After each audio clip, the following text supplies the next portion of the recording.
chính yên bát trình ya tiếp lâm long yên bát kem hàng ta nhìn xem long yên long xem cả ba shit hem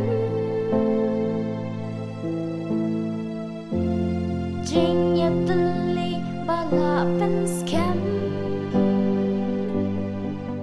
bring God to play long yên in tay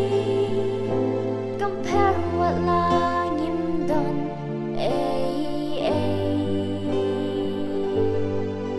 đã chừng nghe chừng sanh ya